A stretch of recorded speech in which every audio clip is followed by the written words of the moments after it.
Bonsoir à tous, le magazine Santé et Spiritualité tous les jours de 17h30 à 19h sur Ici Maintenant 95.2 FM, icimaintenant.com pour nous écouter via internet.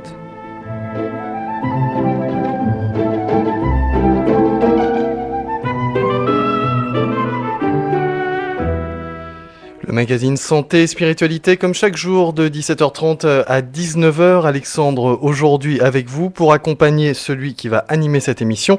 Il s'agit de Daniel Goldschmidt. Daniel, bonsoir à toi. Bonjour Alexandre, bonjour à tous. Bienvenue sur notre antenne. C'est toi qui vas animer cette émission Santé et Spiritualité. Et pour commencer, je te propose d'écouter ça.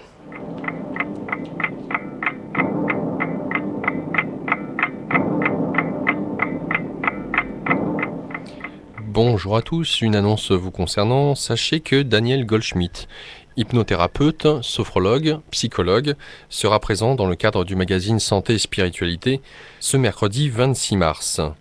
Suite auquel Daniel Goldschmidt vous propose un atelier conférence. Atelier conférence pour mettre en pratique ce qu'est l'hypnose.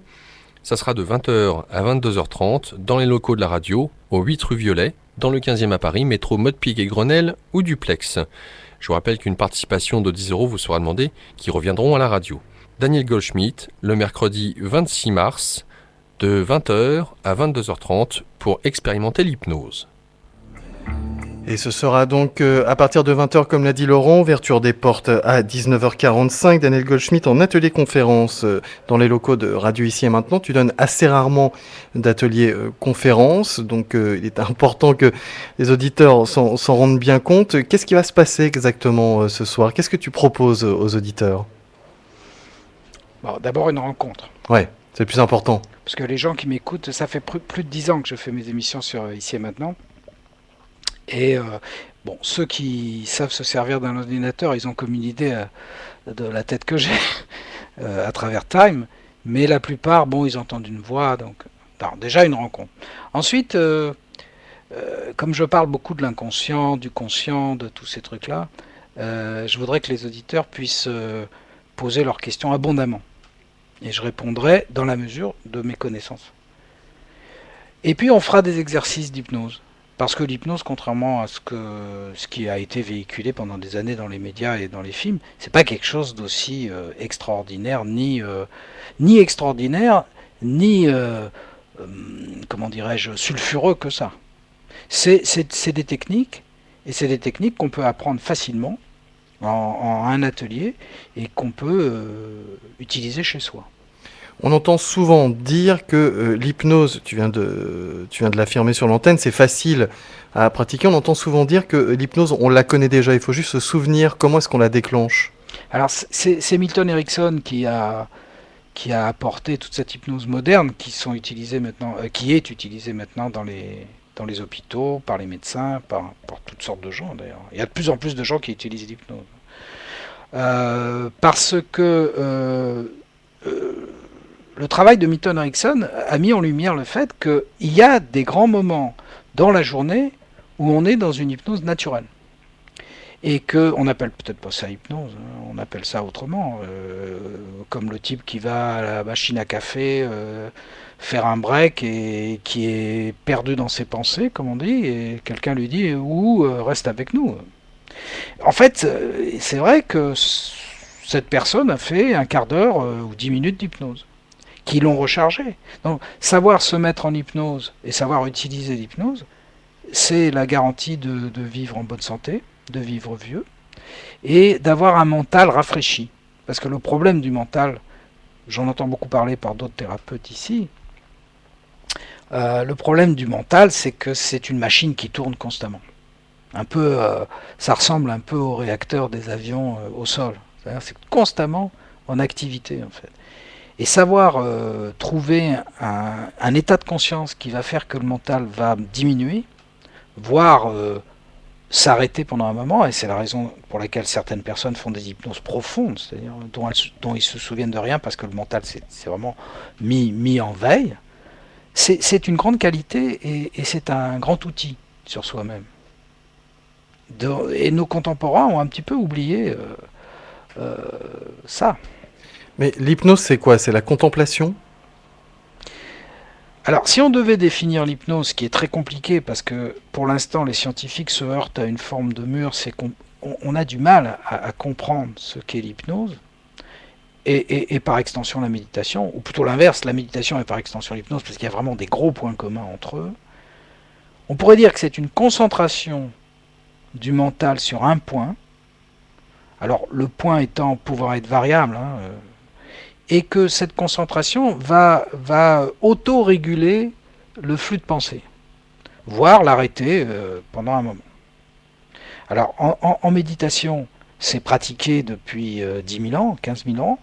C'est une espèce de ce qu'on appelle une auto-hypnose, c'est-à-dire une façon de se mettre en hypnose, avec un contenu évidemment plus ésotérique et plus mystique que l'hypnose aujourd'hui telle qu'elle est pratiquée dans nos sociétés. Mais je dirais que c'est pas un hasard si par exemple Christophe André, qui est un très bon psychiatre, utilise maintenant la méditation pour guérir un certain nombre de névroses, voire de folie, puisqu'il arrive à travailler avec des psychotiques à Sainte-Anne avec la méditation, et qu'en même temps, l'hypnose rentre aussi bien à l'heure actuelle dans les hôpitaux, chez les médecins, etc. Alors justement, on va en parler de ce lien, parce que effectivement, quand on parle d'hypnose et quand on parle de rentrer dans l'être, ça nous ramène au mystique, tu l'as dit aussi, parce qu'à un moment, si on va très très loin, on arrive à des choses qui ne sont pas forcément compréhensibles. On peut arriver aussi à ce qui peut apparaître comme un autre univers. Alors c'est quoi cet autre univers? C'est une question qui se pose.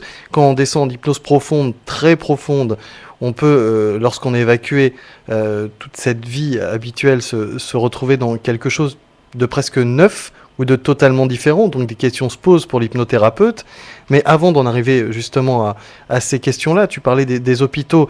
Donc la méditation, hypnose utilisée à Sainte-Anne, Sainte-Anne où on ne traite que des cas psychiatriques, Oui. si je ne me trompe pas. Oui.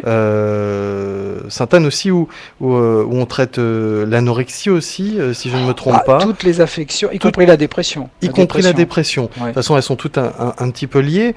Et toi-même, tu as été formé dans les hôpitaux. Tu as vu cette hypnose utilisée par la médecine. C'était il y a quelques années. Et maintenant, c'est de plus en plus utilisé. L'hypnose est en train de prendre ses lettres de noblesse. Il n'y a pas de combat actuellement au sein de l'hypnose entre ceux qui disent non, c'est scientifique et je l'utilise à l'hôpital, et ceux qui disent non, c'est mystique. Non. Non, pour une bonne raison, c'est que ce sont deux populations complètement différentes. D'accord. Les scientifiques intelligents, et Dieu sait si heureusement il y en a quand même, ont été formés d'une façon universitaire, ont un background assez important. Je pense à Christophe André, par exemple, qui est psychiatre, donc il faut quand même 10 ans d'études pour être psychiatre. Et ce sont des gens très ouverts. Ils se sont rendus compte, avec l'hypnose au début, que c'était un levier et un outil assez exceptionnel. Et ils sont arrivés à ce qu'on appelle la méditation de pleine conscience. Mais ça, tu sais, il y a beaucoup de mots. Il faut que nos auditeurs comprennent bien que on fait ce ce qu'on sont peut. des mots. Voilà, on fait ce qu'on peut pour expliquer. On fait ce qu'on peut pour expliquer, et on fait des nominations sur des choses qui finalement peuvent très bien vivre sans les nommer. Mais il se trouve qu'il y a un effet assez étonnant de la méditation de pleine conscience sur les troubles psychiatriques graves, et que souvent ça prend le pas sur les médicaments, voire ça les remplace. Et de par là, un psychiatre intelligent qui aime ses patients et qui va dans le sens de la science ne peut pas faire autrement que de le prendre en charge, de le considérer et de l'appliquer. Sinon, c'est pire encore qu'un charlatan. C'est-à-dire c'est quelqu'un qui est fermé. Or, des gens comme Christophe André et autres, peut-être qu'un jour d'ailleurs j'arriverai à l'amener ici parce que je connais un petit peu, vous l'entendrez, il parle un langage de raison, il parle un langage d'intelligence, il parle un langage de science, mais il dit la méditation c'est exceptionnel quand c'est bien pratiqué. Alors c'est un truc qui est parti des États-Unis, mindfulness therapy, en fait la thérapie de l'esprit plein, mais en fait il faut bien comprendre que quand on dit que l'esprit est plein ou qu'il est vide, c'est la même chose. Ce qui est important, c'est qu'il est concentré en fait sur quelques points et que le reste disparaît pendant un moment, c'est-à-dire le flux de pensée. Voilà. Et en fait, l'ennemi quand même des dépressions, des névroses, même des psychoses, c'est ce flux de pensée constant, qui dans le cas des psychoses tournent même jusqu'à des voies intérieures, etc. Voilà, alors je lisais là, j'ai retrouvé un Science et Vie d'octobre 2013, où justement très intéressant parce que ça s'intitule Guérir par la pensée, alors, la preuve en 15 expériences, et il disait que dans le cas par exemple alors du placebo, parce que on parle de la méditation, on parle de l'hypnose, mais dans le même ordre d'idée, il y a l'utilisation de ce qu'on appelle le placebo. C'est-à-dire qu'on fait prendre quelque chose à quelqu'un en lui faisant croire, oui, il y a un petit peu une tromperie au départ, en disant, voilà, vous allez prendre un antidépresseur très puissant et votre dépression va aller mieux. Et on s'est aperçu, et c'est pas n'importe qui, puisque c'est une neurologue très connue qui s'appelle Ellen Mayberg, qui a comparé dans le cerveau de 17 patients dépressifs l'action d'un antidépresseur, en l'occurrence c'était la fluoxétine, qui est assez courant, qui est administré couramment, avec celle d'un placebo. Donc quelque chose qu'on faisait croire au patient. Et le cerveau du patient a réagi d'une façon incroyable, parce qu'après 6 semaines de traitement, elle a fait passer un scanner par tomographie, par émission de positrons. C'est un autre très, très savant pour expliquer comment le scanner fonctionne. Elle a visualisé l'activité cérébrale et elle a reconnu que le scanner a révélé que des régions communes étaient modifiées, augmentation, diminution d'activité en réponse à la fluoxétine ou au placebo. Donc il y a vraiment une action chimique à l'intérieur du cerveau. Et on va dire une chose, et on va en rester là parce que tu me connais un petit peu et les auditeurs qui m'écoutent récemment me connaissent, j'ai besoin d'être sérieux dans ce que je dis, parce que sinon je peux plus me regarder dans la glace. Puis j'ai aucune raison de raconter n'importe quoi. Ça peut arriver d'ailleurs, parce qu'on raconte tous des fois n'importe quoi, parce qu'on est de bonne foi. Mais eh bien, dans le cas qui nous occupe, ils se sont aperçus que le placebo était aussi puissant que l'antidépresseur, voire plus puissant. Et ils ont même pu chiffrer avec une méthode statistique que le placebo, en général, intervenait à 51% de l'action de l'antidépresseur. C'est-à-dire, tu donnes un vrai antidépresseur, notamment de la fluoxétine à quelqu'un, et tu lui dis que c'est un antidépresseur, il le sent parce qu'il y a des effets secondaires dans les antidépresseurs, eh bien l'action positive du médicament va être à 51% un effet placebo. C'est beaucoup. C'est l'effet que ressentent beaucoup d'hypocondriaques qui se sont induit l'idée que tel ou tel médicament n'allait agir sur eux qu'avec les effets secondaires. Et c'est le problème de certains hypocondriaques. On se demande d'ailleurs si, d'une certaine manière, la médecine n'a pas laissé, d'une certaine manière, sur certains médicaments, certains effets secondaires pour accroître l'influence placebo. Mais bon, je travaille pas dans... Ma femme travaille, comme tu sais, dans un laboratoire pharmaceutique, mais moi pas. Donc je ne peux pas prétendre des choses que je ne sais pas.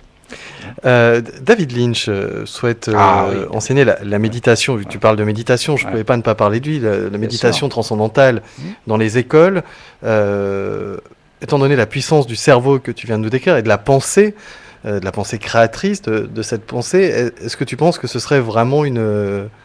Alors on parle bien du David Lynch, le réalisateur de cinéma que j'adore, qui est un peu barré, comme on dit, mais qui est assez extraordinaire. J'ai vu d'ailleurs des peintures de lui aussi. Il est peint. Il voit dans le futur. Je pense qu'il est visionnaire. Je pense que l'activité cérébrale, soit sous hypnose, soit sous méditation, soit sous tout autre, parce que c'est des mots qu'on donne, mais finalement le mécanisme il est très proche. Étant donné que c'est un mécanisme absolument naturel et dont la nature nous a dotés pour améliorer, voire guérir beaucoup de choses, c'est une hérésie que notre civilisation se soit passée de ce mécanisme. Les autres civilisations l'utilisaient abondamment. Si on regarde la civilisation égyptienne, si on regarde la civilisation grecque, si on regarde grec par exemple, la Grèce, j'en ai déjà parlé à cette antenne, mais il est toujours bon de répéter un peu, quoi qu'il ne faut pas que je devienne gaga non plus. En fait, les Grecs, par exemple, ils faisaient venir les malades dans un amphithéâtre, et il y avait quelqu'un qui était formé pour ça, qui déclamait un certain nombre de choses, des vers, ou qui parlait d'une certaine manière. Et on dit que les malades se sentaient mieux après. Et ils ont pratiqué ça tout le long de l'Antiquité. Est-ce que ceux qui, actuellement dans notre société, ceux qui nous entourent, les êtres humains qui nous entourent, qui n'ont pas oublié cela, sont finalement ceux qui ont une religion et qui, du coup, prient?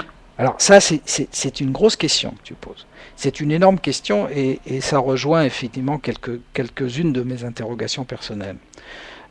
Freud a eu une phrase, comme tu sais, je ne suis pas un freudien convaincu, il y a des trucs chez Freud qu'il faut abandonner parce que ça remonte à la période où il a créé la psychanalyse, qui remonte quand même à un paquet d'années maintenant. Mais il a dit un truc que j'ai trouvé assez exceptionnel, peut-être qu'il ne l'a pas fait exprès d'ailleurs. Il a dit, Dieu, c'est la vague sensation qu'a l'esprit conscient de l'existence de l'inconscient. Et ça m'a toujours accompagné dans mes études quand j'en faisais, et même dans mon travail à l'heure actuelle. Je pense que le système de croyance qu'on peut adopter, et Dieu sait si j'entends des gens qui ont des systèmes de croyance variés et divers, et même sur cette antenne, quand j'écoute d'autres thérapeutes, il est évident qu'il faut adhérer à leur système de croyance, parce que si on n'adhère pas à leur système de croyance, c'est pas la peine d'aller les voir. Mais je pense que le système de croyance, s'il n'est pas trop invraisemblable, est positif. Parce que mon opinion personnelle, et n'engage que moi, c'est que l'esprit inconscient n'a pas la même façon de penser, si on peut dire, que l'esprit conscient. C'est-à-dire qu'il ne s'arrête pas à, comment dirais-je, une image ou à une croyance. Que dans l'esprit inconscient, il y a une espèce de sagesse profonde et aussi des grandes ressources pour l'être et pour l'ensemble de l'humanité aussi. C'est pour ça qu'on a parlé de fameux esprit, l'inconscient collectif de Jung. Finalement, l'inconscient collectif de Jung, c'est une façon de représenter une sorte d'inconscient qui serait total sur la planète et qui serait un réservoir de ressources. Ça n'a jamais été prouvé, bien sûr. Mais pourquoi pas y croire? Et finalement, les croyances que je rencontre, moi, chez les autres thérapeutes, ou même chez mes patients, parce que j'ai des patients qui viennent avec des croyances, quand c'est un peu trop extrême et que ça leur nuit, là, je leur fais comprendre que là, il faut garder son libre arbitre pas. et sa pensée, voilà. Par exemple, les gens qui disent, je crois que j'ai écouté une émission hier ici sur Ici Maintenant, il y a un monsieur que je connais parce que j'ai reçu un rendez-vous, qui se croit possédé. Ou qui croit qu'il a été manipulé par des forces noires. Le thérapeute qui était là hier, qui pratique également l'hypnose, lui a fait une très bonne réponse. Il a fait, ne vous servez pas de cette croyance comme une forme d'excuse par rapport à certains problèmes que vous avez. Ça, il faut le dire à la personne. Que sa croyance ne lui fait pas du bien. Que c'est une forme de lâcheté aussi. C'est-à-dire, j'ai été envoûté, donc je n'ai rien pu faire. Facile, quand même. Bon. Mais par contre, quelqu'un qui a une croyance, par exemple dans les vies antérieures, on va en parler un petit peu des vies antérieures, parce qu'en hypnose, il se passe des choses un petit peu curieuses. On va y arriver après. On va en parler. Quelqu'un qui va se balader dans les vies antérieures, en hypnose notamment, il a des images qui arrivent. Et si c'est quelqu'un qui adhère complètement à cette croyance, quand il va revenir de sa séance d'hypnose, il va me dire, c'est extraordinaire, je suis allé me promener dans telle et telle vie, j'ai vu, j'étais ça, etc. Bon, malheureusement, et on va en parler, c'est rare quand on a des détails d'une très grande précision. C'est en général assez global comme façon de voir. Mais dans ce cas-là, je ne vais pas lui ôter sa croyance du tout. Je vais dire, si vous avez vu ça, il y a une base quelque part. Je ne peux pas vous l'expliquer. Mais on s'aperçoit la plupart du temps qu'une fois qu'il a fait cette balade dans la vie antérieure, il va mieux. Ça, je l'ai constaté 10 000 fois. Avant qu'on continue sur les vies antérieures, et parce qu'on est un peu passé là-dessus sur ta présentation, Daniel, tu fais plus d'une vingtaine d'années que tu pratiques l'hypnose. C'est pas la peine de le hurler parce que tout le monde va connaître mon âge et les jeunes femmes vont plus du tout me regarder, quoi. C'est dur ce que tu me fais. Qu'est-ce qui t'a le plus impressionné quand tu t'es retrouvé face à l'hypnose, lorsque tu as découvert cette hypnose? Qu'est-ce qui t'a fasciné, qui t'a attiré, ou tu t'es dit, je ne m'attendais pas à ça? Alors, il faut être honnête. toute mon enfance, j'ai été bercé par des choses spirituelles, ésotériques. Mes parents qui avaient connu la diaspora et puis la Shoah, qui étaient des juifs de l'Est, donc allemands et russes, étaient très abîmés après la guerre, et très angoissés.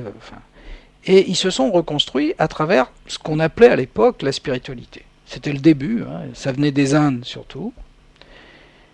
Enfin, reconstruit relativement, mais quand même.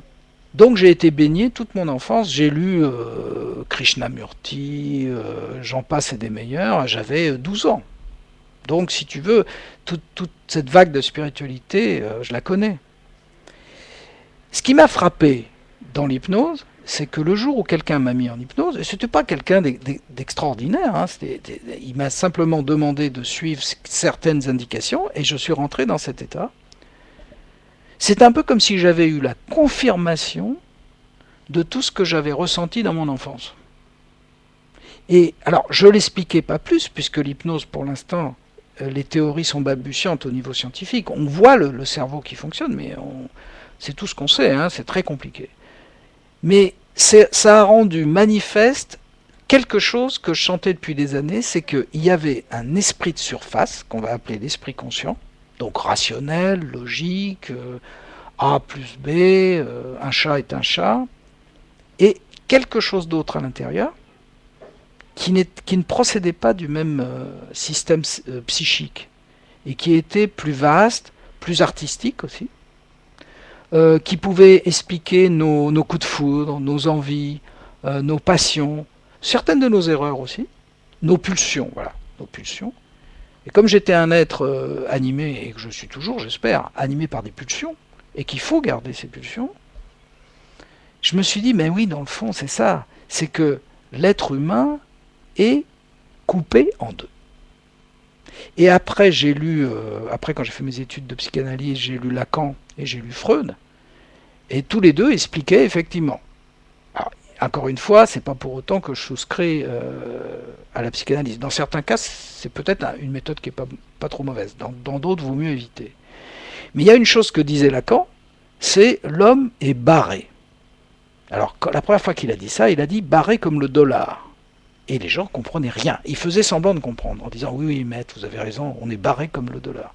Et tout d'un coup, ils ont compris. C'est qu'il y avait un esprit conscient, un esprit inconscient.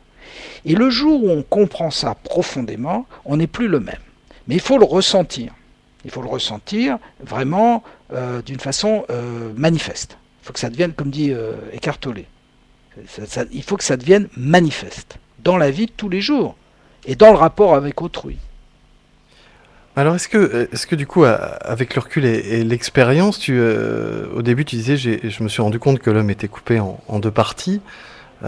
Finalement, est-ce que tu ne t'es pas rendu compte avec le temps, je l'affirme presque en te posant la question, mais que c'était pas en deux parties, c'est qu'il y avait une partie visible qui représentait 1% de l'être humain et que les 99 autres pourcents étaient le vrai. Tout ça pour nous amener aux vies antérieures, entre autres, Ouais. à la spiritualité, au Ouais. fait que nous ne sommes qu'une toute petite partie de ce que nous sommes véritablement. J'ai lu un texte récemment de Dolores Cannon, je m'intéresse un petit peu Ouais, à cette personne tu me l'as fait lire, que je t'ai fait lire aussi. que j'ai trouvé remarquable son texte. Et c'est très intéressant, elle n'est pas la première à dire ça, ils sont deux à dire ça, mais elle disait que Jung, lorsqu'il avait touché du bout des doigts ce réservoir d'énergie ou réservoir de connaissances, ça lui avait fait peur, enfin peur, dans l'incompréhension et surtout dans la somme de travail à fournir pour comprendre, à tel point qu'il s'était dit je vais laisser ça de côté. Est-ce que ce serait sur ça qu'on commence à travailler actuellement, malgré nous, avec cette notoriété qu'a pris l'hypnose, avec le côté très scientifique dont nous parlions au tout début, le côté opératoire, voilà, elle est établie. Et maintenant qu'on en est là, on se rend compte qu'il y a d'autres usages, et peut-être un usage principal que nous avons ignoré. Alors, je crois pouvoir dire quelque chose d'intéressant, parce que enfoncer les portes, c'est pas très intéressant non plus, surtout quand on est au micro d'une radio et que les gens écoutent et on leur raconte des trucs et des machins. Mais il y a quelque chose, je pense, de fondamental dans tout ça, c'est que le langage de l'inconscient n'est pas compris par le conscient. Et que tant qu'il faudra une espèce de traduction entre les deux, on avancera lentement. Parce qu'on essaye de décrypter quelque chose qui appartient à l'inconscient en partant du conscient. Sauf, effectivement, certains Asiatiques ou autres qui, depuis 10 000 ans, méditent dans des grottes et sortent de l'esprit conscient. Seulement, le problème, c'est que quand ils reviennent, il leur est extrêmement difficile, voire impossible, de le mettre en mots. Et je pense que Carl Gustav Jung, qui était loin d'être un imbécile et certainement quelqu'un d'extrêmement érudit, il s'est rendu compte de ça. C'est-à-dire que les voyages qu'il a fait, je pense, sous hypnose, parce que c'était très pratiqué l'hypnose à l'époque de Jung, et Freud et Jung, et tous les psychiatres et les neurologues pratiquaient l'hypnose. Je pense qu'il a fait des voyages intérieurs très étonnants. D'ailleurs, il en a parlé dans un des bouquins, La Rose, enfin le nom va me revenir, mais j'ai lu ça il y a longtemps, mais très intéressant. Puis si quelqu'un se souvient du nom de ce bouquin qu'il appelle tout à l'heure quand on ouvrira le standard, parce que j'ai un trou de mémoire, c'est La Rose de quelque chose. Mais il a fait des voyages initiatiques intérieurs. Seulement, il s'est rendu compte, avec l'intelligence quand même de quelqu'un qui est un scientifique à la base, qu'il n'arrivait pas à traduire en mots ni en forme ce qu'il avait touché là-bas. Et notre grand problème, je crois, en Occident, c'est qu'on veut à tout prix mettre une forme et des mots et même des conceptions et des croyances dessus. Et qu'on échoue, en fait, quelque part. Par exemple, tout à l'heure, je vais faire un atelier. J'ai l'impression que c'est sur la planète entière, cette question. Tu parles de l'Occident, mais on n'a pas le décodeur pour comprendre tout ça, c'est tout. Alors, certains prétendent que dans certains écrits tibétains, ou dans certains écrits tout court, il y a écrit en langage codé les clés. Ça, c'est la grande tarte à la crème. Tu sais que les clés, elles sont dans tous les textes dits sacrés ou religieux ou anciens. Enfin, on trouve toujours des clés. On peut trouver des clés. On peut trouver des clés, mais c'est toujours pareil. On va plaquer sur quelque chose qui n'est peut-être pas... La clé va peut-être pas rentrer dans la serrure. Voilà. Alors, j'ai fait une expérience personnelle qui sort de l'hypnose, mais qui en sort pas tant que ça. Il y a maintenant quelques années, j'ai fait ce qu'on appelle une initiation avec des Tibétains, avec qui j'étais devenu ami, mais tout à fait par hasard. Et vraiment, c'était quelque chose de fortuit. Et moi, je crois beaucoup aux choses fortuites. Et je suis donc allé à un de leurs rituels. Donc, je me suis assis comme les Tibétains. Ça fait très mal aux genoux. Ça, je déconseille. Mais bon, j'étais plus jeune à l'époque. Et puis, j'ai commencé avec eux à psalmodier certains textes sacrés. Et là, effectivement, il s'est passé quelque chose. Ça a fait zoom dans ma tête, et je suis parti dans une hypnose, alors aujourd'hui, je peux dire une transe très profonde, uniquement par la sonorité du mot. Pas parce qu'il signifiait, j'ai toujours pas compris ce que ça signifiait. D'ailleurs, ils m'ont essayé de m'expliquer, mais en fait, c'était assez banal. Hein. C'est tout est dans tout, et réciproquement, et l'univers tourne sur lui. Enfin, des choses comme ça, très poétiques, mais la sonorité des mots, la façon dont ils étaient prononcés, c'était un mantra, en fait, m'a propulsé quelque part. Et je retrouve aujourd'hui, quand j'ai le temps de faire de la transe profonde, ce que j'affectionne le plus, je retrouve cette sensation intérieure de, comment dirais-je, d'immersion. Bon, ça ne veut pas dire que les mots qu'ils utilisaient étaient les clés. Hein. Non, c'est l'état dans lequel ils t'ont mis. C'est-à-dire que tu t'es permis d'accéder à une infime partie qui t'a elle aussi permis d'aller plus loin et de mieux comprendre. C'est ça. Je t'ai coupé il y a quelques instants et juste avant qu'on fasse une pause, tu parlais de l'atelier de ce soir. Tu ne m'as pas coupé, on est passé sur un truc intéressant. Alors, l'atelier de ce soir, en fait, ce que je me propose de faire avec... et ça, c'est nouveau pour moi, parce que je l'ai rarement fait, c'est de faire effectivement une hypnose qui soit plus profonde et plus spirituelle. Hein, on va dire le mot, poum. Que les tests d'hypnose que j'ai donné à voir dans les autres ateliers que j'ai faits, où c'était véritablement des choses techniques en fait. Là, je voudrais essayer d'aller plus loin et voir ce que les gens peuvent ressentir à travers l'entrée du chemin, c'est l'hypnose, mais après, on peut aller beaucoup plus loin. Hein. Voilà. Vous êtes à l'écoute de Radio Ici et Maintenant 95.2, ici et maintenant.com. C'est l'émission Santé et Spiritualité animée aujourd'hui par Daniel Goldschmidt et nous ouvrons immédiatement le premier espace promotionnel de cette émission.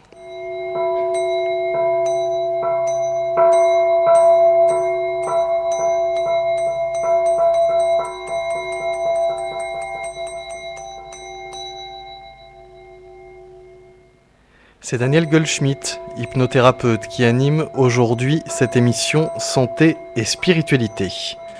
Pour le joindre, 2 numéros de téléphone.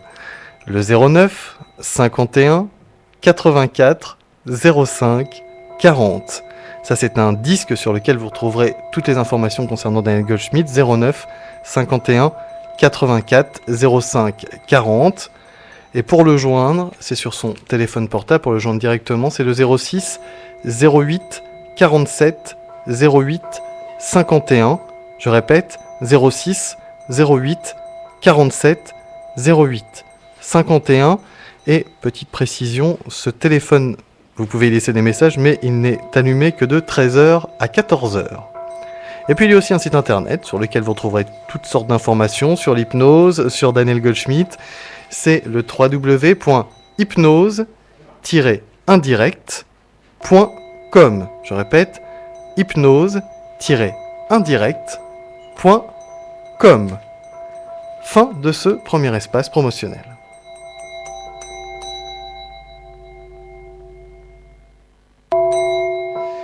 Et je précise maintenant à nos auditeurs qu'ils sont les bienvenus pour animer cette antenne en compagnie, pour poser leurs questions, des sujets que j'aurais pu laisser de côté, des questions oubliées. N'hésitez pas, c'est le 08 92 23 95 20, 08 92 23 95 20.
Et nous reprenons le cours de cette émission Santé et Spiritualité, animée aujourd'hui par Daniel Goldschmidt.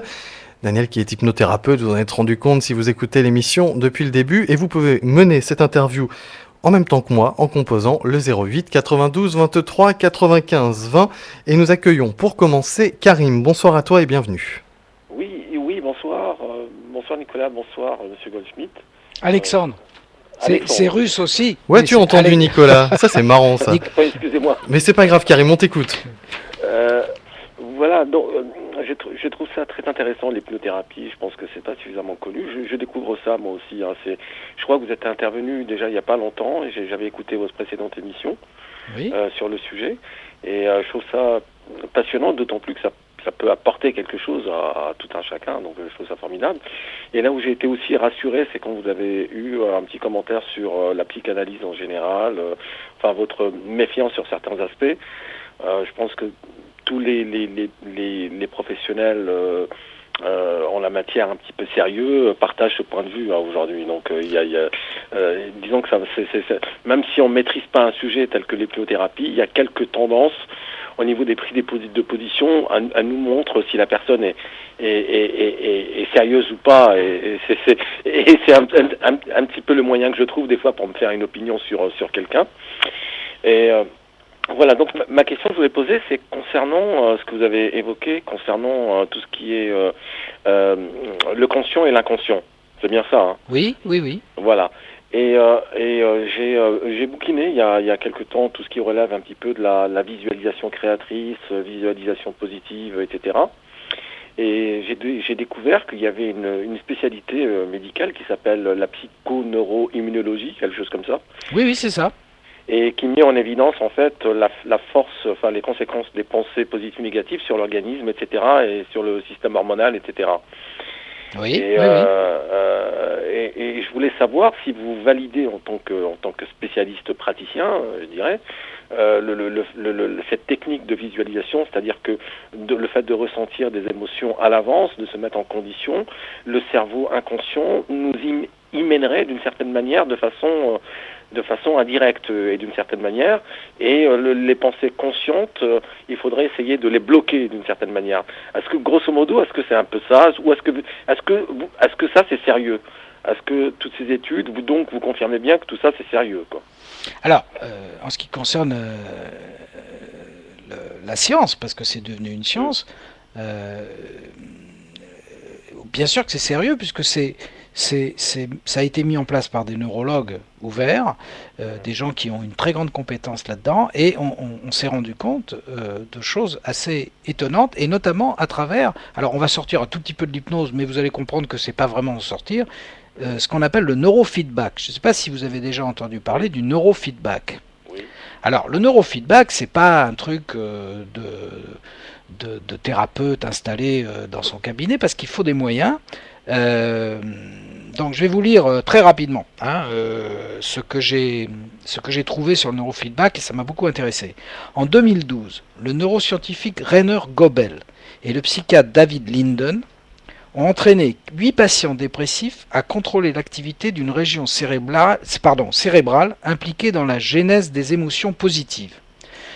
L'insula. Alors, pour résumer, c'est une partie du cerveau qui génère les émotions positives. C'est-à-dire que quand on regarde le cerveau sous scanner ou IRM, on s'aperçoit que si on demande à la personne d'avoir des émotions positives, en lui faisant vivre justement par ce que vous dites, c'est-à-dire la visualisation, l'insula, donc la partie du cerveau avec le cortex préfrontal, c'est les deux régions qui créent l'émotion positive, on voyait d'une façon certaine, grâce à l'imagerie par résonance magnétique fonctionnelle, en temps réel, on voyait que grâce à ces visualisations et à ces imaginations, on pourrait dire, la partie du cerveau qui sécrète, qui est mise en route par les émotions positives, et en général une sorte de bien-être, s'activait.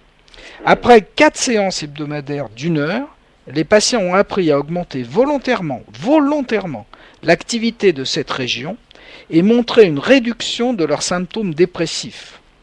Il y a même un graphique, alors c'est pour vous dire, c'est quand même relativement sérieux.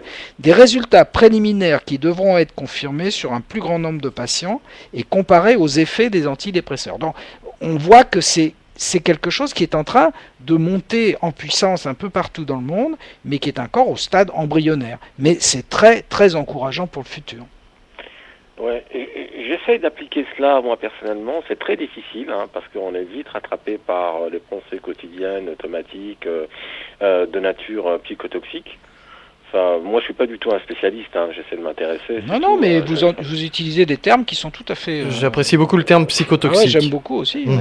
Oui, je l'emploie parce que je l'aime bien, effectivement. Non, c'est bien. Qui correspond bien à certaines situations lorsque on se fait un scénario ou des scénarios mentaux défavorables, souvent dans sa tête, et effectivement on est beaucoup plus attiré, c'est marrant, on est beaucoup plus attiré naturellement par des pensées pessimistes ou négatives plutôt que positives. Vous savez pourquoi?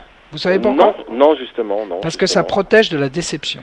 Ah, eh bien, écoutez, avant que vous le disiez, j'avais ma petite idée, mais je vous le confirme. Les psychologues cliniciens dont je suis savent très bien que les gens qui broient du noir, comme on dit, c'est une forme de protection. Ça veut dire qu'ils sont protégés par leur environnement parce qu'ils ont leur repère, ils ont peur de quelque chose même de meilleur, quoi. C'est ça. Le changement, même pour le mieux, serait dangereux. C'est ça, ouais. C'est ça. Ça tourne en rond, mais oui, ça tourne en rond, et je pense que j'ai passé ce cap avec beaucoup de travail. Mais effectivement, ce que vous dites est tout à fait juste, hein, et vous avez exactement les mots qui me parlent, parce que je l'ai expérimenté moi-même, hein, Très bien. à ma faible échelle. Bon. Bon, en tout cas, c'est très passionnant. tant J'aimerais mieux. bien vous consulter un jour, éventuellement. Ah ben vous êtes plaisir. le bienvenu, mais c'est pas véritablement le but. Bizarrement, je vais vous dire quelque chose, c'est pas le but de mes émissions, parce que je pense qu'il faut aller consulter quelqu'un qui est dans son secteur. Il faut pas rester 1 heure et demie dans les transports pour aller voir son thérapeute. C'est une connerie. Parce que ça ajoute à une sorte de malaise intérieur. Il faut aller voir quelqu'un qui est pas trop loin de chez soi. Alors le cas échéant, vous m'appelez, je vous donnerai. Vous êtes dans quel coin, Karim? Je suis dans le 93, au Blanc-Ménil. Eh ben, je vous donnerai quelqu'un. Enfin, je connais pas tous les hypnothérapeutes, mais j'ai des listes de gens qui ont été formés, qui sont en général psychologues ou médecins, et vous m'appelez et je vous donnerai le plus proche. Oui, mais Voilà ils sont pas hypnothérapeutes comme Si, vous. ils sont Ah, d'accord. hypnothérapeutes, absolument. Ils Ah, ont été d'accord. formés dans les mêmes écoles que moi. Il y a Denise qui est en attente, je dois Ah, m'arrêter là. pauvre Denise, oui, c'est Excusez-moi. vrai. Merci Karim pour tes Merci. questions très intéressantes. Merci à toi et bonne soirée. 08 92 23 95 20 pour mener cette interview en ma compagnie. Daniel Goldschmidt est aujourd'hui celui qui anime cette émission Santé et Spiritualité. Nous accueillons maintenant Denise. Denise, bonsoir, nous t'écoutons. Bonsoir Daniel, bonsoir Alexandre, bonsoir à tous les deux. Voilà, la réflexion que je me faisais, c'est par rapport à tout à l'heure. Vous disiez un monsieur qui était persuadé qu'il était envoûté. Oui, Et moi, ce que ça m'a fait comme réflexion tout de suite, c'est qu'en fait, il n'avait pas compris qu'il s'était probablement auto-envoûté. c'est ça, absolument. Et il pensait que ça venait de l'extérieur. Non, mais c'est exactement C'est-à-dire ça. que le conscient, à ce moment-là, c'est inverse, c'est le conscient qui devient inconscient, inversement. Oui, Et alors c'est oui. pratique parce qu'on se dit ça vient de l'extérieur, et comme ça, il se l'est auto-enregistré sur son disque dur, chaque fois ça lui balance les mêmes programmes. Non, mais c'est exactement ça. Mais elle est très forte, Denise. Denise, vous devriez vous installer. Vous feriez une excellente hypnothérapeute.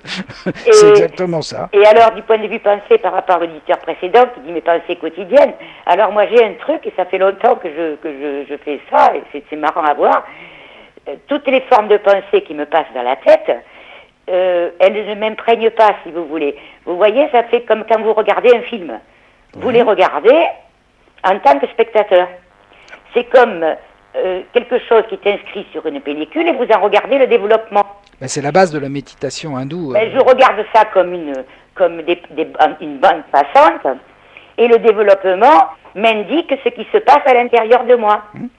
Mais ça ne me déclenche pas d'émotion particulière, ça me donne le plan, quoi. Vous avez quel âge, sans indiscrétion, Denise? J'ai 63 ans. Ouais, ben, vous êtes arrivé à un moment de votre vie, tout comme moi d'ailleurs, parce qu'on est comparable en âge, où certains processus sont en train de se faire. Mais il faut du temps pour arriver à faire ce que vous tout faites. ça. Ouais.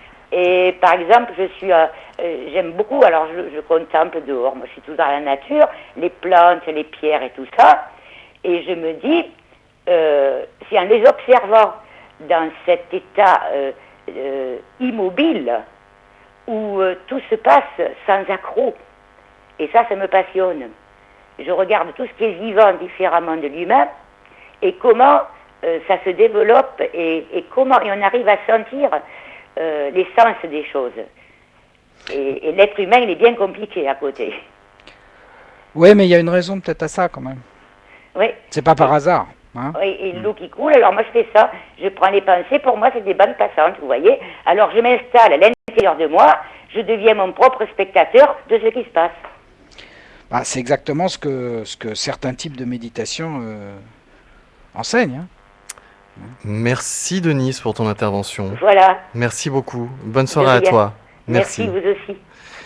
Vous êtes à l'écoute de Radio Ici et Maintenant 95.2 et je suis ravi du niveau des questions de nos auditeurs. Mais vous savez, vous pouvez aussi intervenir avec des sujets plus simples et des questions un peu plus simples. D'ailleurs, il n'y a pas de questions plus simples, il y a juste des sujets qui n'ont pas encore été traités. Donc n'hésitez pas, c'est le 08 92 23 95 20. Tu souhaitais dire quelque chose, Daniel ? Oui, comment tu sais? Je t'ai même pas fait signe. J'ai vu. Ah, tu es fort. Alors écoute, en fait, je voulais parler d'un cas que je traite en ce moment, d'un patient que j'aime beaucoup. Et en fait, il a des manifestations paranormales. Alors moi, j'ai pas du tout rigolé quand il m'a dit ça. En fait, il a des craquements constant quand il dort. C'est-à-dire il se réveille dans la nuit et les bois autour de lui craquent. Alors au début je lui dis peut-être que c'est l'humidité ou des différences de température, mais comme en plus il est dans le bâtiment, c'est son métier, il m'a dit je vous assure, j'ai sondé tous les murs, j'ai tout regardé, j'ai des craquements. Après il m'a dit quand mon ami, enfin sa femme, sa fiancée on va dire, vient dormir avec lui, elle se réveille au milieu de la nuit avec des craquements. Et évidemment, c'est inquiétant quelque part, parce que on a une espèce d'imagerie mentale, nous autres occidentaux, où quand il se passe des phénomènes qu'on pourrait qualifier de paranormaux, c'est obligatoirement inquiétant, c'est voire satanique. Hein. On y pense tout de suite. Il y a quelque chose qui ne va pas, il y a des forces négatives, etc. Alors voilà ce que j'ai fait. Je l'ai mis en hypnose. Et il a la faculté de rentrer dans des hypnoses très profondes, ce qui est un don de Dieu, en fait, un don de la nature. Quand je le mets en hypnose, au bout de 5-10 minutes, c'est pas qu'il perd conscience, c'est qu'il rentre dans une espèce d'état dans lequel il perd contact avec l'extérieur, et il est complètement à l'intérieur de lui-même, et il reste dans cette position pendant 20-25 minutes. Mais il n'entend plus ce que je dis. Et donc j'ai parlé à son inconscient.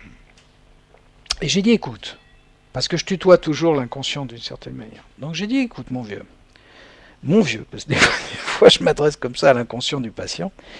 J'ai dit, écoute, je sais très bien que d'une façon ou d'une autre, c'est toi qui fais ces bruits. Ça n'est pas drôle, parce que d'une certaine manière, tu l'effraies, et d'une certaine manière, pour son avancement et sa protection, c'est pas une bonne chose.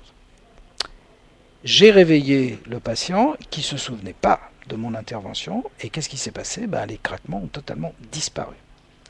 Ce qui prouve aussi une de mes théories, que je partage avec moi-même, c'est que, quelque part, d'une certaine manière,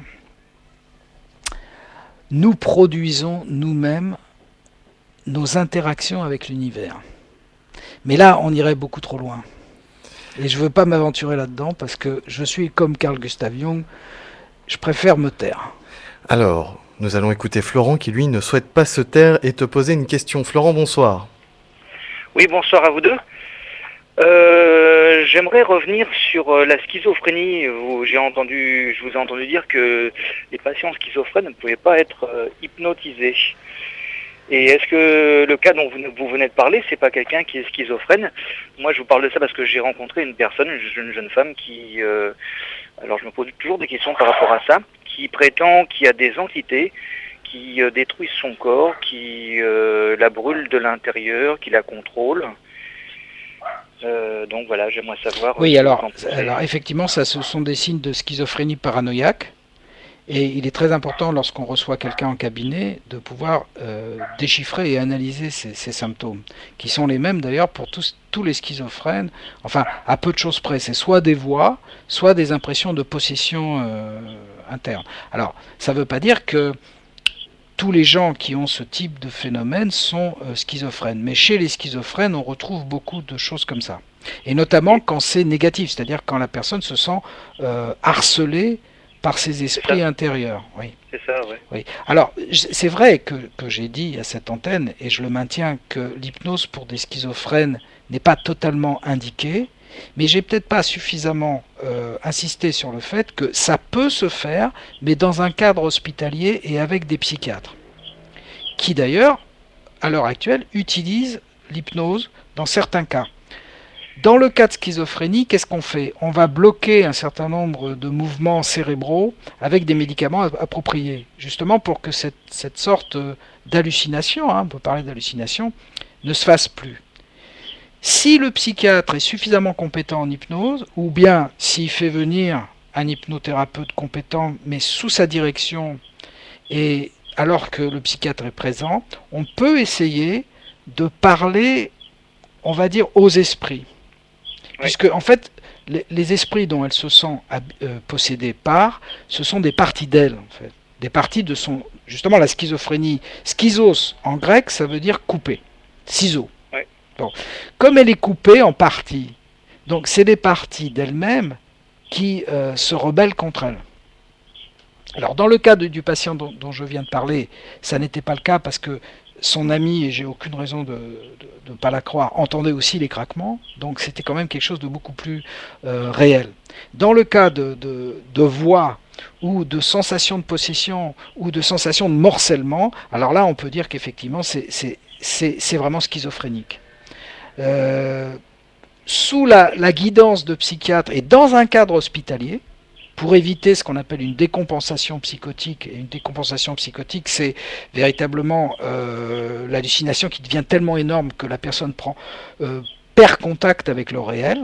Donc c'est à éviter quand elle se trouve chez vous ou ailleurs, parce qu'elle peut sauter par la fenêtre ou n'importe quoi. Donc il faut surtout jamais faire ça. Dans ce cadre-là, on peut pratiquer l'hypnose. Donc quand j'ai dit ça, c'était que je prenais des précautions. D'accord, donc un rendez-vous avec vous permettrait peut-être de savoir si c'est le cas ou non, ou vaut mieux passer par quelqu'un c'est-à-dire qu'il faudrait que je parle avec son... Elle est suivie psychiatriquement ou pas?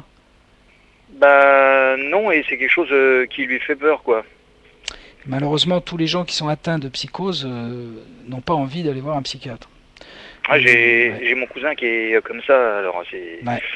c'est un truc de fou, hein, franchement. Mais c'est le cas de le dire. Ouais, mais par contre, j'avais lu le livre d'Edith Furr, psychothérapeute américaine, qui mettait ses patients sous hypnose et qui discutait avec les entités qu'il y avait à l'intérieur, qui expliquait comment elles sont venues. Je suis d'accord. Donc là, alors qu'elle, cette jeune femme, elle parle d'entités cosmiques, de formes de vie. Oui, elle va. Il la tient que depuis 10 ans, quoi, 10, 12 ans. Hein. Je sais, c'est des gens qui sont hantés par ça pendant des années, des années, des années. Alors oui, on peut pratiquer l'hypnose sur les psychotiques, mais en présence du psychiatre traitant et dans un cadre hospitalier. Par exemple Sainte-Anne ou la Villa Montsouris, la clinique psychiatrique de la Villa Montsouris, c'est des endroits où je vais pour pratiquer avec le psychiatre, mais sous la guidance du psychiatre, parce que lui seul saura quoi faire s'il y a ce qu'on appelle une décompensation, c'est-à-dire que la personne devient complètement hallucinée, elle souffre énormément et il saura faire la piqûre qu'il faut pour la calmer, etc. Mais en dehors de ce contexte, je le conseille pas.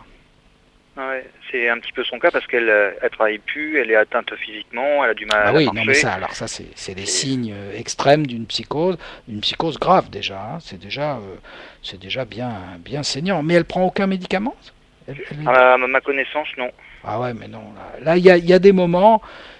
Dieu sait si je suis pas pour les médicaments à tout prix, les neuroleptiques, et les psychiatres, les bons psychiatres non plus. Ils évitent d'en donner, mais il y a des moments où quand la personne est autant handicapée par la maladie, il faut en donner. Hein, et c'est une hérésie de rester comme ça. Hein. Il faut absolument qu'elle évite d'aller consulter. Bon, je vais. Ouais. En tout cas, voilà. En tout cas, il faut faire quelque chose pour elle. Et Daniel a dit tout à l'heure, le but de son émission n'est pas justement d'avoir des patients, mais par contre, il peut peut-être te renseigner sur des endroits où aller. Oui, absolument. C'est-à-dire, je veux bien la voir une fois avec vous.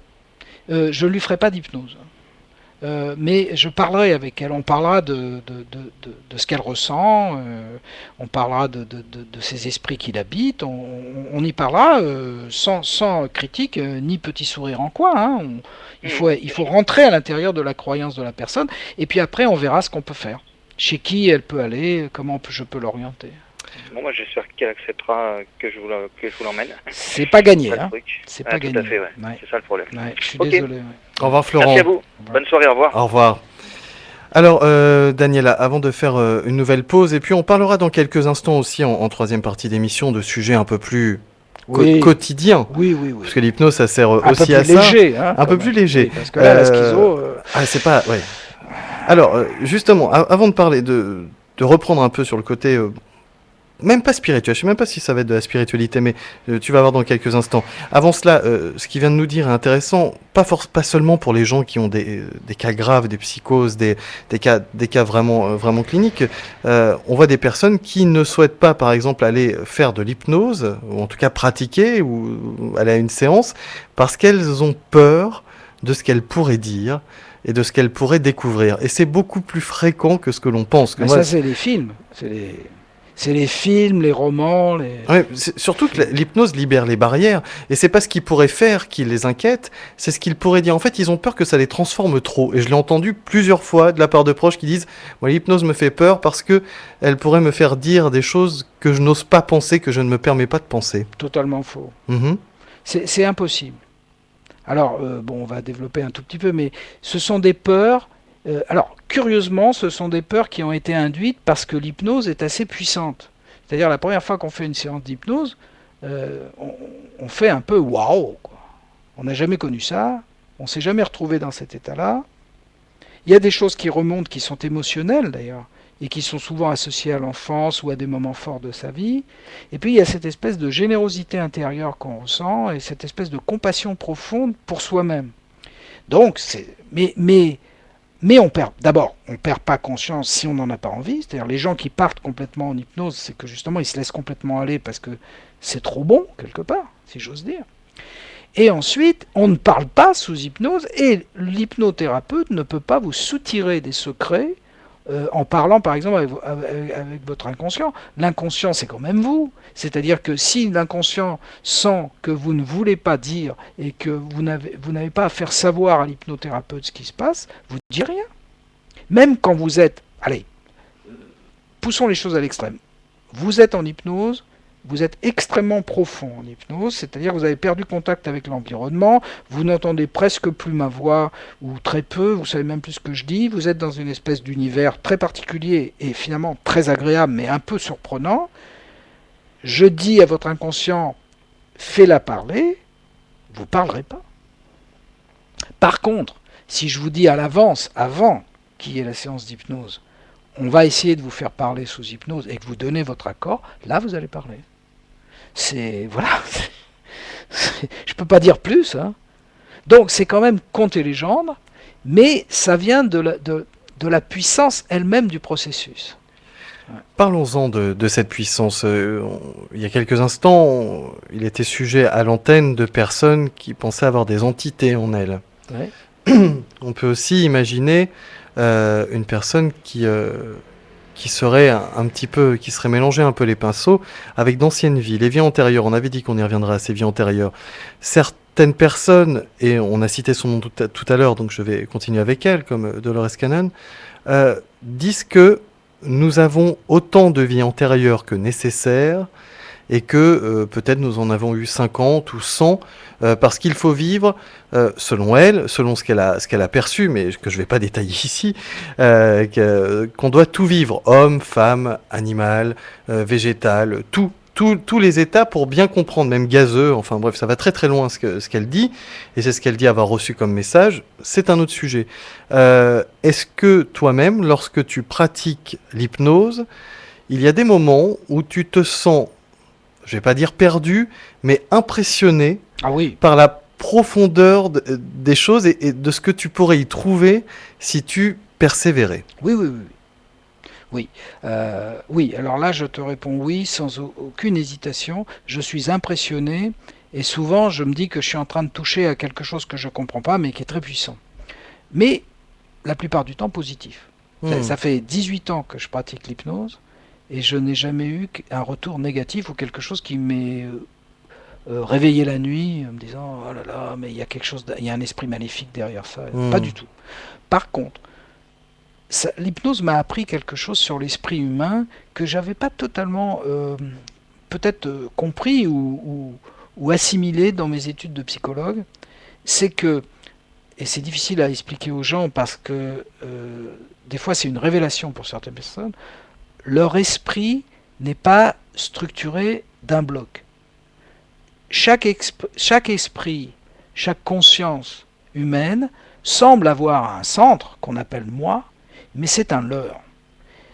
Et ça, les bouddhistes et les orientaux le savent très bien. Ce qui se passe, c'est qu'à mon avis, la conscience est en petits morceaux. Et que ces morceaux, à un moment donné, se regroupent pour faire un moi. Mais que le moi est une sorte de mât de surface, si j'ose dire, de périscope, en fait. Et qu'à l'intérieur, c'est plusieurs compartiments. Jusqu'à penser qu'il y a un compartiment vie antérieure et expérience ancienne dedans, et sans prétendre que j'ai la connaissance totale de la chose, je dirais que j'ai tendance à y croire. Je dis bien à y croire, puisque c'est très difficile pour l'instant dans l'état actuel des sciences de vérifier ça d'une façon probante. Mais j'ai l'impression que chaque personne balade un compartiment quelque part qui est des connaissances et des expériences qui n'ont pas été faites obligatoirement dans cette vie actuelle. Alors tu dis actuel, moi, c'est un des sujets qui m'intéresse énormément en ce moment. Tu dis actuel, mais est-ce que justement un hypnothérapeute ne se débarrasse pas de la notion du temps? L'hypnothérapeute, non, mais l'inconscient, oui. Non, mais ce que je veux dire, c'est que l'hypnothérapeute, lui, il a en face de lui, peut-être, on parlait de vie antérieure, il a en face de lui de multiples réalités Oui, qui peuvent être réalisées par le cerveau, qui souhaite voir quelque chose pour régler un problème, ou qu'il a mis en place pour régler un problème. On peut aussi parler de vie antérieure, mais on ne peut qu'en parler, vu qu'on n'a pas de... c'est-à-dire c'est l'esprit conscient Mhm, qui, étant dans le temps, va projeter les vies antérieures dans le passé, puisqu'il est dans le temps. Voilà. Mais je suis pas du tout certain que l'inconscient vive ça dans le temps. J'ai plutôt l'impression qu'ils vivent tout au même moment, dans l'ici et maintenant. Qui, selon ce que j'ai pu lire des philosophies orientales et autres, est la seule réalité, c'est l'ici et maintenant. Alors, mais là, on va rentrer dans une discussion certes passionnante, mais oiseuse, parce que Ah oui. autant je peux vous parler du biofeedback, du placebo, de la méditation, parce que là j'ai des chiffres en face de moi et des réalités scientifiques, autant dire, mais oui, j'ai rencontré dans les expériences que j'ai faites avec plusieurs sujets, et des fois d'une façon impromptue, des entités intérieures, et j'ai pas peur de parler d'entités intérieures, positives, qui appartenaient à des expériences qui transcendaient la vie de la personne. Oui, ça oui, j'ai pas peur de le dire. Et des choses que ne connaissait pas la personne et qu'elle n'aurait pas pu connaître. Voilà, notamment un médecin oncologue, qui est une de mes amies, qui est venue me voir pour une séance d'hypnose. Elle a ramené des noms et des adresses tibétaines. Elle a jamais mis les pieds au Tibet. Et on s'est rué sur Internet, parce que j'ai pris des notes et tout ça, c'était vérifié, c'était des villes tibétaines. Alors évidemment, on peut toujours dire qu'elle a lu ou qu'elle a vu un documentaire et que... Oui, on peut le dire. On peut le dire, si on veut être totalement objectif. Oui. Vous êtes à l'écoute de Radio Ici et Maintenant 95.2, ici et maintenant.com. C'est l'émission Santé et Spiritualité animée aujourd'hui par Daniel Goldschmidt et nous ouvrons maintenant le second espace promotionnel de cette émission.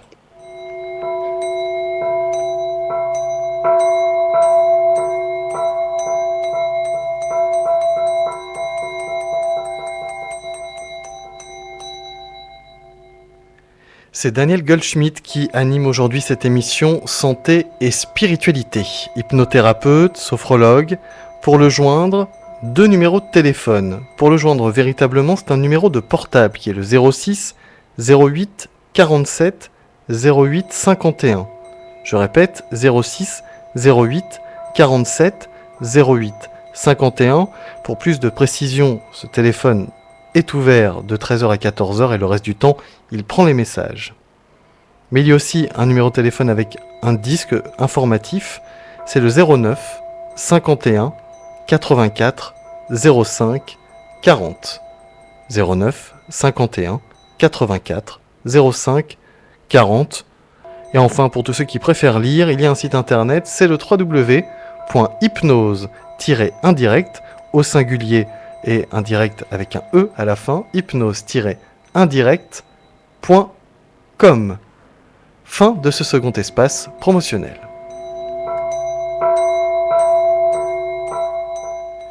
Nous reprenons le cours de cette émission Santé et Spiritualité. Je vous rappelle que Daniel Goldschmidt donnera un atelier conférence ce soir dans les locaux de la radio, ouverture des portes à 19h45.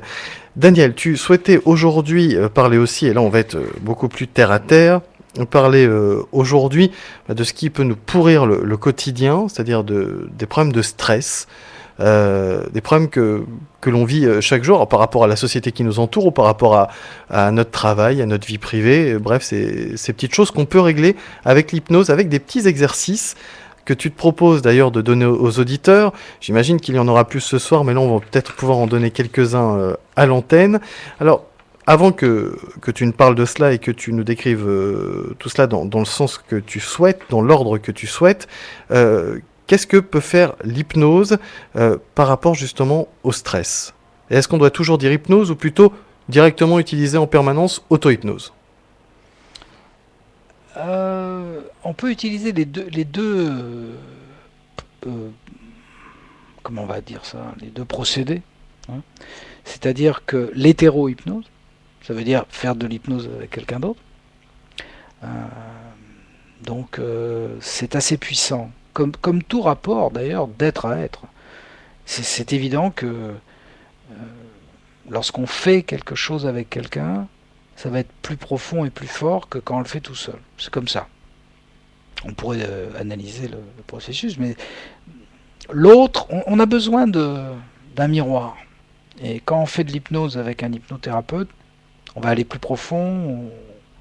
Et si on travaille sur le stress avec un hypnothérapeute, il y a ce fameux transfert dont on parle beaucoup. C'est-à-dire qu'on va projeter, si ça se passe bien sur l'hypnothérapeute, une onde plutôt positive et d'amitié. Et si lui sait le faire, il va gérer ça dans l'autre sens. C'est-à-dire que, et à chaque fois qu'on va revenir pour faire des séances avec lui ou avec elle, on va se sentir bien.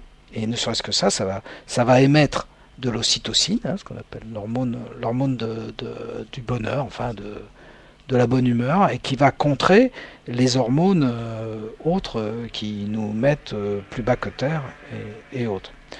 Comme toutes ces choses qui se baladent dans le sang, mais enfin qui sont le reflet finalement de ce qu'on éprouve. Bon. Alors, l'auto-hypnose, c'est plus comme un rituel en fait. Et d'ailleurs, ça se rapproche des rituels. On pourrait dire que tout le rituel bouddhiste et méditatif est auto-hypnose, ou on pourrait dire que l'auto-hypnose est comme un rituel finalement religieux, finalement. Hein.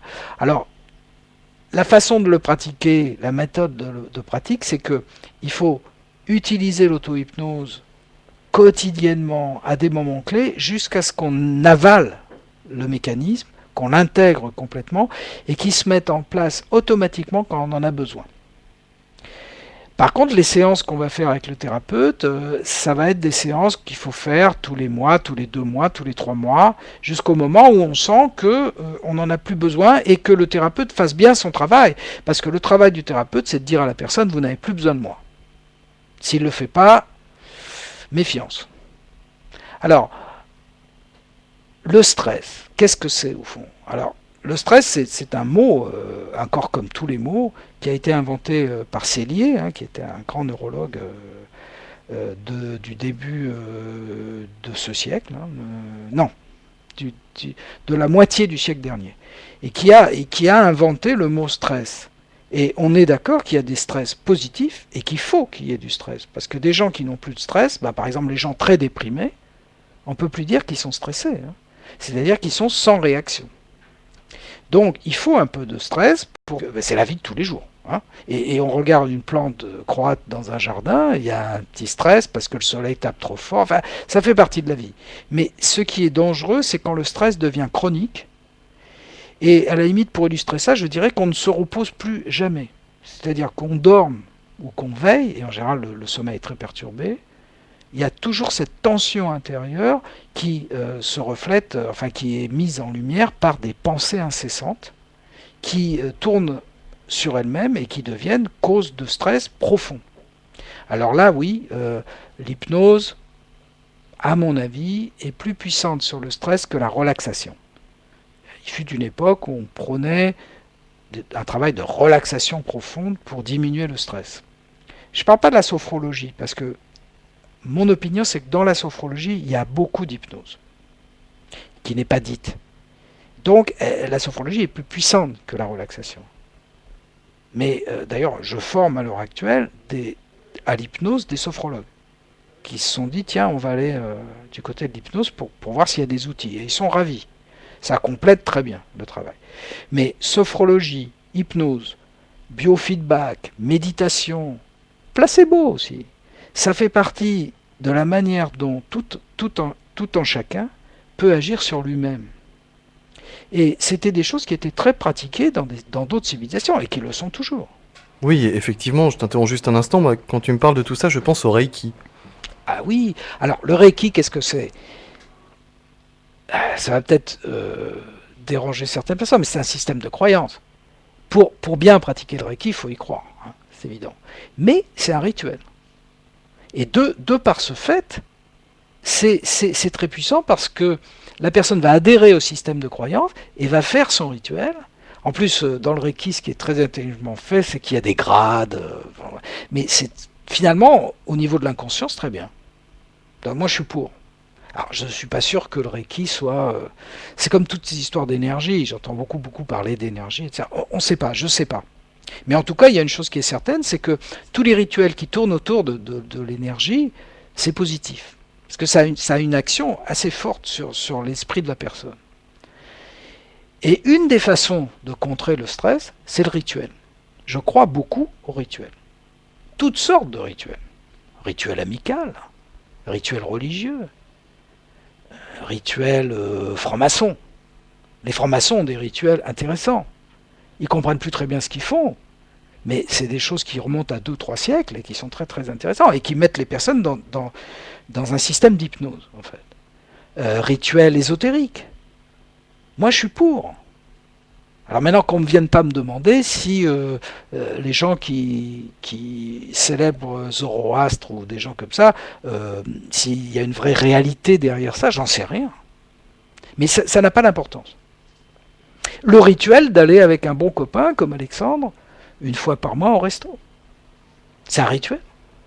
Un rituel, ça peut être, je pense aux vies surchargées que nous avons, ça peut être de faire la vaisselle à telle heure chaque soir, ça peut être de faire à manger. Quelles sont les différences entre... Ça peut le devenir. Ça peut le devenir si on le fait à chaque fois. Tout est la manière dont on le regarde. Dans le bouddhisme zen, que j'apprécie beaucoup, il y a l'élève qui demande au maître « Maître, pourquoi faut-il mourir ?» Et le maître lui répond très sérieusement « Lave ton bol ». J'adorais, c'est un koan zen, « Lave ton bol ». Ça veut dire « Sois concentré sur le manifesté, le moment où tu es ». Et c'est un rituel de laver son bol. Si on fait attention à toutes les petites choses de la vie qu'on traverse, avec une grande concentration dans les détails, on va rentrer dans une forme d'hypnose et le stress va beaucoup baisser. Parce que le stress vient du fait que la pensée parte dans tous les sens. On est là et on n'est pas là. L'autre jour, je dînais avec une de mes amies qui visiblement va pas très bien. Et à un moment, je me suis arrêté parce que je lui parlais. Il y a eu un grand blanc. Elle me regarde, elle me dit « Pourquoi tu arrêtes de me parler ?» Je lui dis « Tu m'écoutes pas. Tu n'es pas là. » Elle m'a dit « Oui, c'est vrai, je suis pas là. » J'ai dit « T'es où ?» Elle a dit « J'en sais rien moi-même. » Donc elle avait perdu cette présence à la vie. Et cette présence à la vie, et Cartolé en parle très bien de ça. C'est fondamental à l'intérieur d'un être. S'il perd la présence à la vie, il perd la vie. C'est clair. Et finalement, l'ici et maintenant, c'est tout ce qu'on a pour vivre. On n'a rien d'autre. Le reste, c'est des systèmes de mémoire. Donc les rituels, c'est un peu ça. C'est une façon de nous ramener. Et l'hypnose, pourquoi je suis rentré dans ce système et que je continue malgré les années et que maintenant je commence à l'enseigner. Finalement, l'hypnose, c'est un mot qui ne veut pas dire grand-chose. C'est une concentration sur certaines choses qui fait que le mental va s'arrêter. Et il va s'arrêter à travers justement cette concentration. Par exemple, pour induire l'hypnose au cabinet, donc j'explique quand même pour que ça soit clair, parce qu'il y a un moment peut-être où les gens me perdent. On va demander à la personne d'écouter les bruits dans la pièce, chaque bruit, et on va lui nommer chaque bruit qu'il entend. On va lui demander de se concentrer sur sa respiration, on va lui demander de se concentrer sur sa main droite, on va lui demander plein de choses comme ça. Et au bout d'un moment, curieusement, la personne est tellement dans l'instant que sa conscience devient fixe. Et devenant fixe, elle perd conscience. C'est ça qui est un petit peu curieux. C'est complètement paradoxal en fait. Dans quelques instants, tu vas donner des petits trucs à nos auditeurs. Juste avant cela, nous avons Bachir qui souhaite te poser une question. Bonsoir à toi et bienvenue. Oui. Bonsoir Alexandre, bonsoir Daniel. Bonsoir Bachir. Oui. Bon, par rapport à la question, c'est vous aviez parlé de personnes, enfin pas vous, mais à un moment donné, je ne sais pas si c'est Alexandre qui parlait de personnes qui n'osaient pas venir pour ne pas révéler oui, c'est Alex, choses. Oui, et donc c'était la question par rapport à par exemple deux personnes qui sont dans un état amoureux et les personnes là vont révéler des choses qu'ils n'auraient pas révélées à d'autres personnes et je voulais savoir si cet état, enfin l'état amoureux, était quelque part un état aussi hypnotique. Ouais, c'est une question très intéressante et je vous remercie de la poser parce que j'en ai parlé dans une émission il y a très longtemps de ça, mais l'état amoureux est un état d'hypnose. C'est clair. Ah, d'accord. Ah oui. Quand on est amoureux, on touche plus le sol. On est envahi d'hormones positives. Enfin, il n'y a pas que la sexualité, il y a tout ce qui va autour. Cette impression d'être deux, cette fusion. Et justement, la manière dont on rentre dans une espèce de bulle quand on est amoureux, c'est très proche de l'état hypnotique. Puisque si on devait définir l'état hypnotique, ce qui est difficile à définir, on dirait qu'on rentre dans une espèce de bulle. Donc vous voyez, c'est très proche. Une dernière chose, oui. Oui, est-ce que le fait de dire peut-être qu'habituellement on a des états d'hypnose naturellement, mais que la société avec le stress nous a fait une rupture avec cet état naturel d'entrer en hypnose naturelle. Est-ce que la société contribue, empêche cette naturalité, quoi. La société nous dirige vers des hypnoses provoquées volontairement.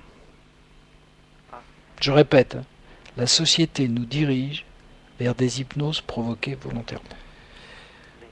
Et nous empêche d'avoir des hypnoses au moment où l'on veut.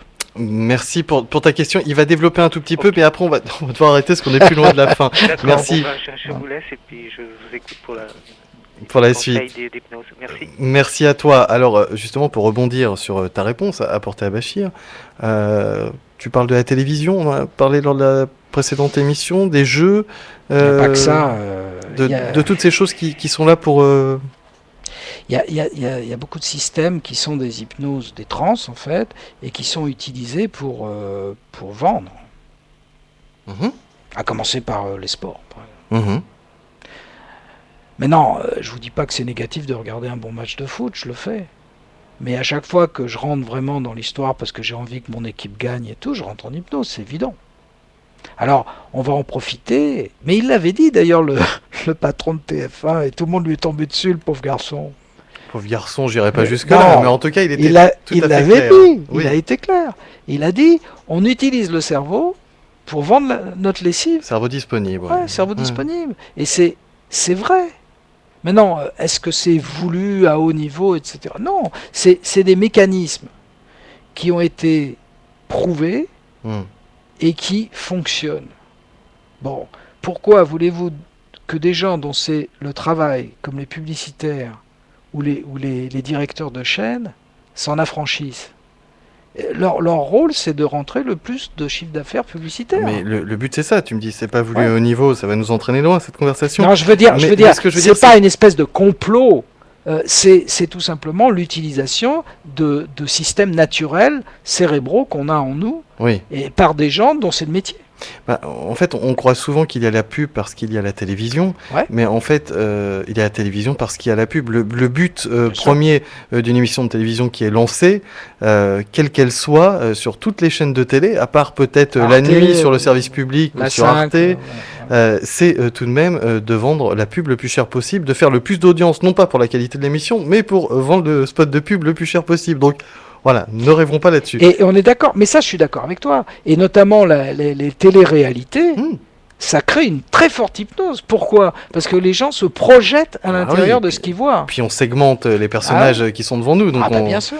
C'est assez extraordinaire. Le cinéma en a rêvé, la télé-réalité l'a fait.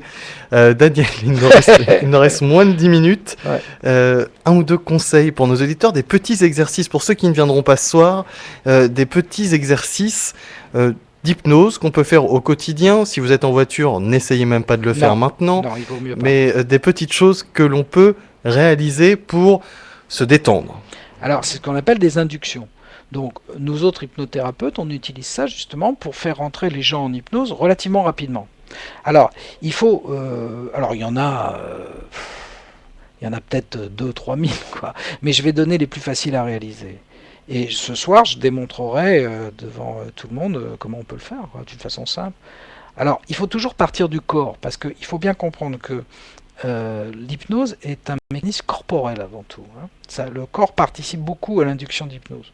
Alors, on va utiliser ce qu'on a sous la main. Et qu'est-ce qu'on a sous la main? On a nos bras, nos jambes, nos yeux, nos oreilles. Bon, les oreilles, elles sont intéressantes pour induire l'hypnose. Les yeux sont intéressants pour induire l'hypnose. Les mains sont intéressantes. Les pieds, pour l'instant, je m'en sers pas beaucoup, mais je pourrais m'en servir. Bon. Alors, on va partir des oreilles. Je répète ce que j'ai dit tout à l'heure, et j'invite tous les auditeurs qui ne pourront pas venir à l'atelier ce soir à essayer une ou deux fois, comme ça, pour voir. Vous vous mettez dans votre lit, en général dans un endroit plutôt calme, et surtout, par exemple, en début de soirée, quoi, pour que vous fermez la télé, ou alors vous regardez la télé et ensuite vous vous couchez, tout simplement, et vous allez écouter. Tout. Dans quelle position on se met allongé? Oh, on peut être allongé. D'accord. Vous allez écouter tout. Et vous allez vous apercevoir d'une chose très étonnante, c'est que votre esprit va chercher les sons. C'est-à-dire que progressivement, vous allez entendre des sons que vous n'avez jamais entendus dans votre chambre. Non pas qu'ils n'existaient pas, mais vous ne faisiez pas attention. Qu'est-ce qui va se passer? À force d'écouter tous les bruits. Alors, les petits craquements, la chasse d'eau du voisin au 4e étage, votre lit qui grince un peu, le froissement du drap, et vous allez voir que progressivement, alors à chaque fois vous vous dites j'entends. Tiens, j'entends. Alors c'est peut-être pas obligatoire de le formuler par une phrase, mais disons pour vous donner l'impression que ça va donner, c'est j'entends le bruit du drap, j'entends le. Et vous écoutez tout, et vous n'essayez de passer à côté de rien. Qu'est-ce qui va se passer? Vous allez avoir une forme de saturation. C'est-à-dire qu'au bout d'un moment, vous allez sentir que votre état de conscience est en train de changer. Parce que il va y avoir une saturation et une forme de confusion. Parce qu'à force d'écouter tous les bruits, vous ne saurez plus très bien, enfin votre cerveau ne saura plus très bien quel bruit il doit écouter en premier. Et cette confusion va provoquer un état d'hypnose. Alors ça c'est un premier truc très facile à faire. Moi je fais tous les soirs pour m'endormir. J'ai une journée difficile, des fois j'ai des bribes de séances qui me reviennent en tête et tout. Je me mets à écouter les bruits. Les bruits de la nuit aussi. Comme moi j'ai la chance d'être un petit peu à la campagne, j'écoute la chouette, là, le hibou. J'écoute ça, enfin voilà, les bruits, le vent. Enfin. Mais on faisait ça quand on était enfant. Attention, on savait faire ça quand on était enfant. On a oublié. Bon. La deuxième chose, parce que je vois l'heure qui tourne, vous allez faire quelque chose qui est très simple, qui peut ne pas marcher chez certaines personnes, mais qui peut très bien marcher chez d'autres. Vous allez fermer vos yeux, et vous allez imaginer, mais comme un enfant qui joue, que vos paupières sont collées, c'est-à-dire que vous ne pouvez plus les ouvrir. Alors, pour que ça marche, il faut que vous perdiez le sens critique. Parce qu'il y a une partie de vous qui dit, bah ouais, tu parles, je peux facilement. Il est gentil, Goldschmidt, mais moi, je peux ouvrir mes yeux. Il faut abandonner ce sens critique, et il faut vraiment ressentir que vos paupières sont collées. Il faut vraiment le ressentir physiquement. Mes paupières sont collées. Je ne sais pas comment, je ne sais pas pourquoi, mais mon inconscient m'a collé mes paupières. Vos paupières vont être collées, c'est-à-dire que vous n'allez plus pouvoir ouvrir. Ça ne va pas être désagréable du tout, parce que vous savez que s'il y avait une urgence ou quoi que ce soit, vous pourriez ouvrir les yeux.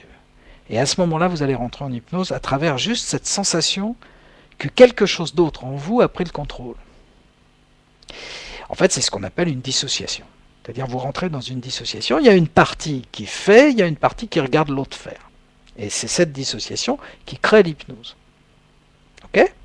Bon. Troisième chose, et après j'arrête parce que... Une troisième? Non, on va pas avoir le temps, Daniel. On va pas avoir le temps. Ouais, oui. J'ai une toute petite... Enfin, ça vous donne une idée. Voilà, une idée de petits exercices pour se relaxer. Voilà. Combien de temps les pratiques? 5-10 minutes chacun? Même pas. 5 minutes. 5 minutes. Ça suffit. Juste une preuve que cet être conscient qui me sert actuellement à parler, à réaliser cette émission de radio, nous bride et nous brime en quelque sorte. Tu parlais des bruits. Qui ne s'est jamais réveillé la nuit en entendant le tic-tac d'un réveil, alors que lorsqu'il s'est endormi, il ne l'entendait pas. Donc ça veut dire que l'esprit est enfin libéré et s'épanouit lorsque l'on dort parce qu'on est enfin nous-mêmes. On revient à l'inconscient. On revient à l'inconscient. Vous écoutez Radio Ici et Maintenant, 95.2, c'est l'émission Santé et Spiritualité animée par Daniel Goldschmidt, troisième et dernier espace promotionnel de cette émission.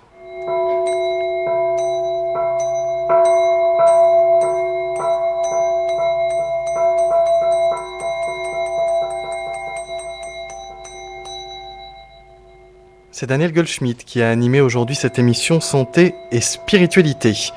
Pour le joindre, 2 numéros de téléphone. Tout d'abord, un numéro qui lui est informatif, c'est le 09 51 84 05 40.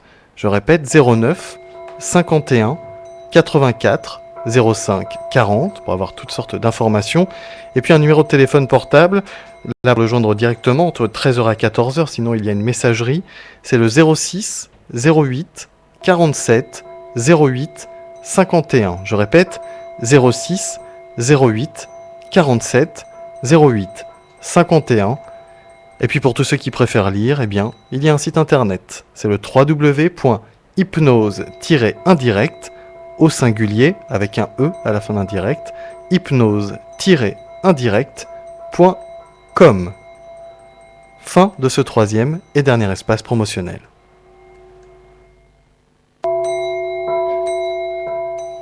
Daniel, nous arrivons à la fin de cette émission Santé et Spiritualité. Nous allons, juste avant de la terminer, rediffuser la bande-annonce réalisée par Laurent concernant ta conférence et ton atelier qui aura lieu ce soir dans les locaux de la radio. Les auditeurs pourront expérimenter, ils pourront te rencontrer et puis poser toutes leurs questions. As-tu quelque chose à rajouter? Il te reste 20 secondes. Je voulais simplement dire que quand tu dis que j'anime cette émission, je pourrais dire la même chose de toi. Je te remercie pour ton animation qui est indispensable pour moi. Voilà. Merci Daniel. Vous écoutez Radio Ici et Maintenant, 95.2, c'était l'émission Santé et Spiritualité.